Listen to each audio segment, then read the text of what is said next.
Hello everyone, সবাই তোমরা কেমন আছো? পুজো তো সামনে চলেই এলো। কার কতগুলো জামা হয়েছে এবার তো বলো। আমার কিন্তু একটাও জামা হয়নি। তার জন্য কিন্তু আমি একদম রবিবার দেখে কিন্তু কাঁচরাপাড়ায় চলে গেছিলাম। কাঁচরাপাড়া স্টেশনে নামতেই দেখি এতটাই ভিড়। কাঁচরাপাড়াতে কয়েকদিন আগেই কিন্তু এই পার্পেলটা কিন্তু উদ্বোধন হয়েছিল, যেখানে প্রচুর রকমের কসমেটিক্স পাওয়া যায়। আমার অনেক দিনেরই ঢোকার ইচ্ছা ছিল, কিন্তু যখন আমি এখানে ভিডিও করতে গেছিলাম তখন বলেছিল একদম ভিডিও মানা কিন্তু এখানে নিষেধ। তার জন্য কিন্তু আমি এখানে ভিডিও করতে পারিনি।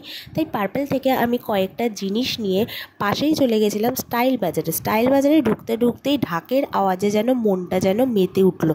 মনে হলো যেন পুজো পুজো একদম চলে এসেছে। কিন্তু স্টাইল বাজার থেকে সেরকম কিছু কেনাকাটা না করে আমরা সোজা চলে গেছিলাম এলিটে জুতো কেনার উদ্দেশ্যে।